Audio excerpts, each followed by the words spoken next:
नमस्कार दोस्तों, कैसे हो आप सब। आशा करती हूँ आप लोग ठीक होंगे। तो आज सुनाएंगे आप सभी को सुहाग गीत। सास बहू नोक झोंक सुहाग गीत। या सास बैठी है ना, मचिया ही बैठी है सासू, मचिया चढ़ी बैठी है। हाँ, अब पतोहू से नोक झोंक होत गया हो है। गया है अब ये पतो वही देख ला, लाल लाल दुल्हन दुआरे खड़ी आई है। मना का है चलिए तो जनता यहाँ चुटकुल्ला नोक झोंक चलत गया है। सास बहू के तो जनता यहाँ नोक झोंक में झगड़ा ज्यादा हुआ था। तू जानी को वैसे कमाई पता था वो तो हम आई छोड़ा दी थी, नहीं तो का जानी का हो जाए। गन्ना बैठा दे अब पंडित अगर देखे पहले पोथी अगर पंडित से गन्ना बैठवावा तो दमादे के बिटिया के नहीं, सास के पहले बैठवाई। सास पतो गन्ना पहले बैठवा भैया।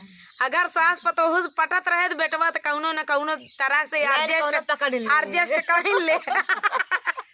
तो चलिए सुनाते हैं, आप लोग बने रहिए वीडियो में सुहाग गीत के साथ। लास्ट तक जरूर देखना। अरे लास्ट तक मजा आए, लास्ट में मजा आए। हाँ, लास्ट में तो और मजा है। चलिए सुनाते हैं।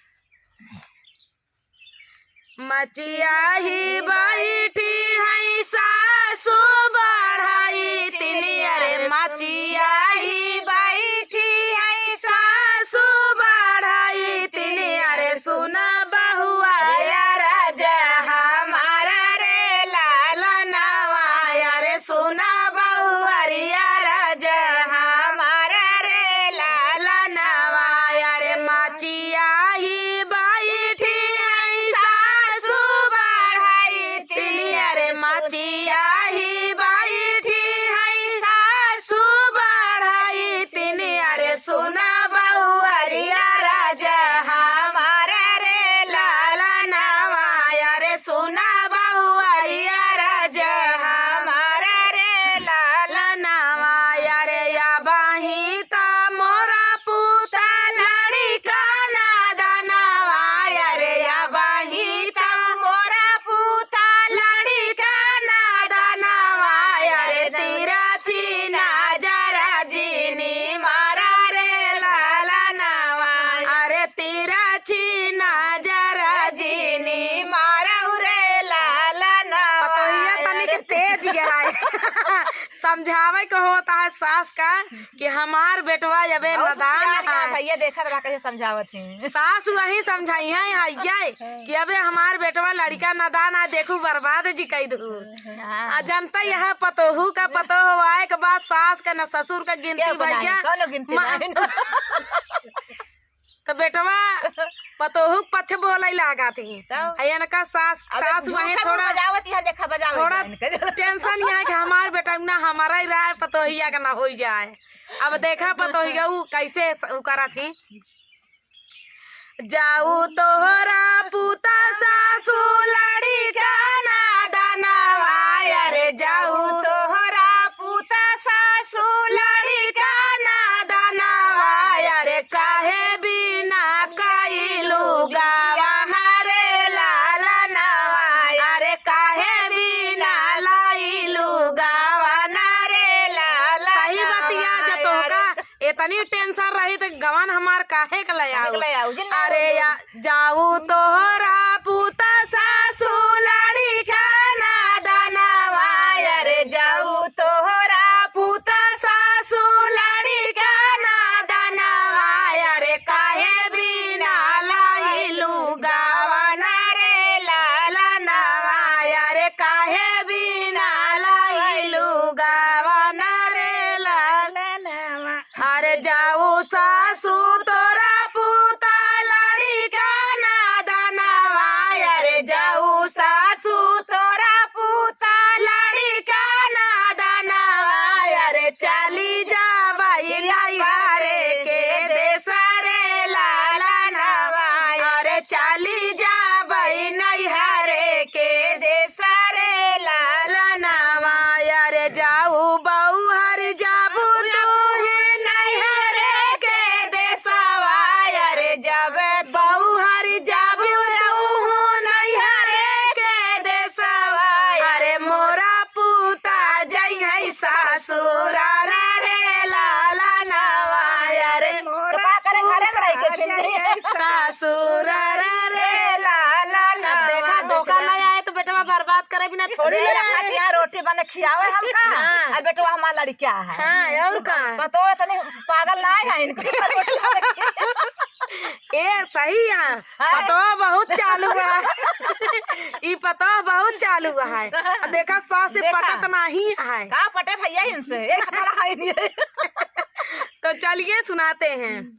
जाऊ तोहरा पुता सासू लड़ी का नादनवा रे जाऊ तोहरा पुता सासू लड़ी का नादनवा रे चली जा भाई नैहरे के देसारे लाला नवा रे चली जा भाई नैहरे के देसारे लाला नवा रे जाऊ बाऊ हरी जाबिउ तू नैहरे के देसावा रे जाऊ बाऊ हरी जाबिउ तू ही नैहरे के देसावा रे मोरा पुता जई है सासुरा रे लाला नवा रे मोरा पुता जई है सासुरा रे लाला। अब पतोहिया के बारी है देखा पतोहिया झपट के जवाब दे दिया है सास का।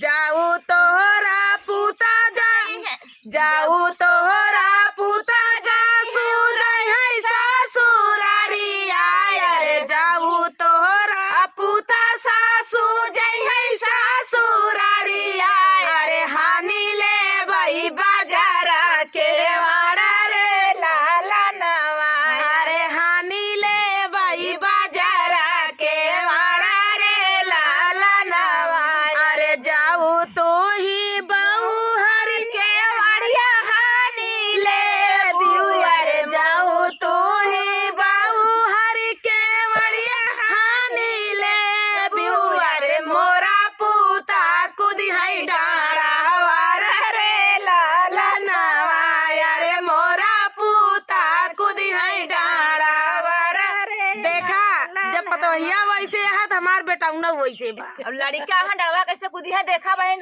कैसे कूदी है डरवा ए लड़का है पतोहू के लगे डरवार कूदता हमार बेटवा के नहीं कूदता समझू। सुना चला ज्यादा हमारे बेटवा का आदत जी बर्बाद करा तू तो का समझावा तो ही समझ जा। अरे तो समझ बूझ के रोटी घर में तो खाली आँखें तुम्हारा उगल होता और कुछ नहीं होता है। पतो हो जान ले एकदम हमारे बेटवा को फंसा ले भाई जान ले। तो चलिए सुनाते हैं। जाऊ तो ही बहुहरी जब देवियों के माड़िया रे जाऊ मोरी बहुहर तू ही है बियू के माड़िया अरे मोरा बेटा कुदाई डाड़ा वारा रे लाला नवा अरे मोरा बूता कुदाई डाड़ा वारा रे लाला नवा अरे जाऊ सासू तोरा पुता कुदी है डाड़ा वारा रे जाऊ सासू तोरा पुता कुदी है डाड़ा वारा रे सोई जा भाई माया के गोदरे लाला नवा रे सोई जा भाई माया जी के गोदरे लाला नवा अरे जाऊ बहु हरी सोई बुतू माया जी के गोदिया रे जाऊ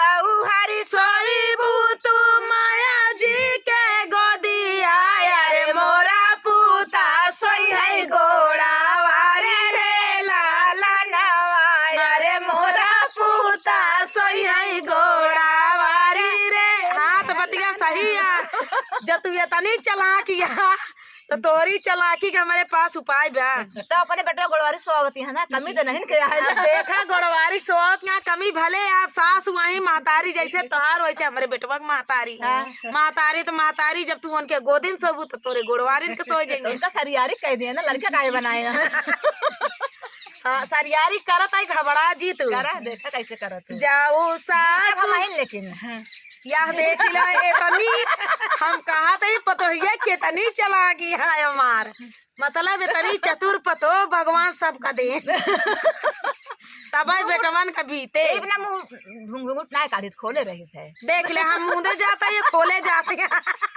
हाँ, हम बार बार मुंदा तही पतो हमार जान लगे एकदम अरे मॉडल जमाना आया है तो मुंह से थोड़ा मुंडा है खुला रहा है इसमें चला आज तो मॉडल जमाना आया मुड़ खोल के चलती हैं अभी हाँ जींस सब पैंट पहन लेंगे इनका अरे पहले जाता है तो कहाँ बाकी है? कौनो भरोसा नहीं ना इरादा कैले हैं यहाँ पहला जाए देखा जाए देखा जीत जावे इनसे तब ना हाँ अब देखा है हम जीता थी कैसे ये जाऊ सासू तोरा पूता सोई है गोड़ावारी आया रे जाऊ सासू तोरा पूता सोई है गोड़ावारी आया रे जलाती आगिनी जारी जाबाई रे लाला नवाया रे जराती आगिने जारी जाबाई रे लाला गुस्सैली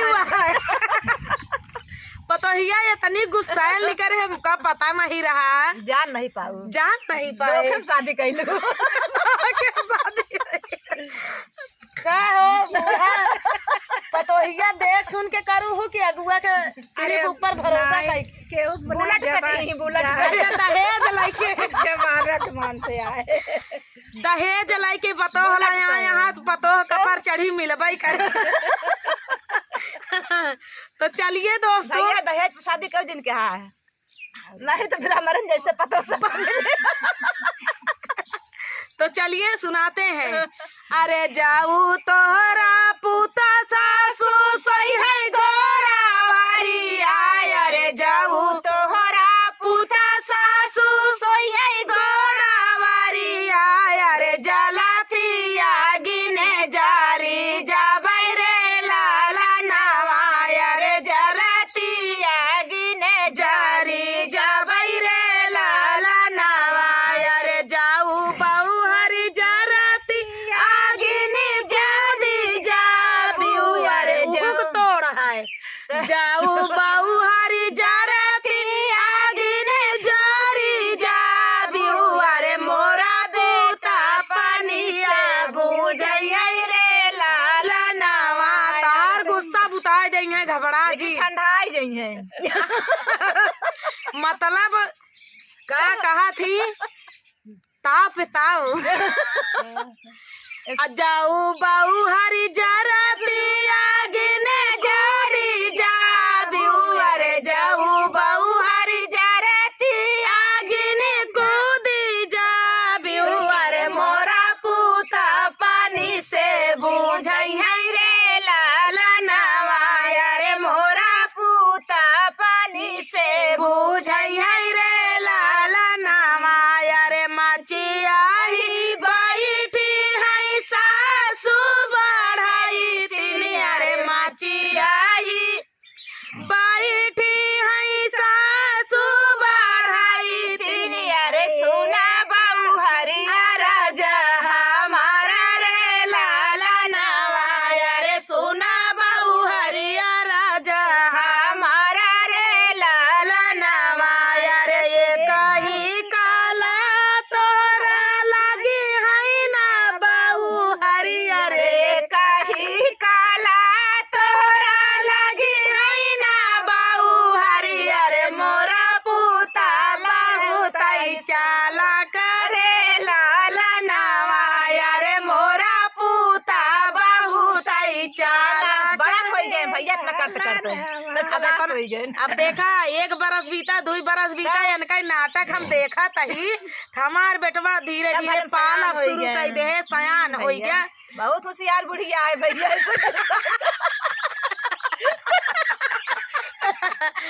पतो कसबस में हो गए आई पतो जान ले पतो नाके निकाल के ए पतो वो झुक के रहबे कर भैया झुक गए बेटवा करे आया है इतना करके बेटवा सयान कह ले गई हां तो वो तू नाटक में रह गई अब बेटवा ये पाला चली गई दिन दिन सयान तो होबे करने का लड़के रही बता का लड़का न दानवा ही रहे का बेटा बोला सुपोन थोड़ी रहे ना जानते बुढ़िया तनी होशियारी है जिंदगी पहली बार ऐसी बुढ़िया पाले पड़े हो तो देखा सास पतोहू की जोड़ी आप सबका कैसे लाग कमेंट में जरूर बताया हम तो वही पड़ोसिन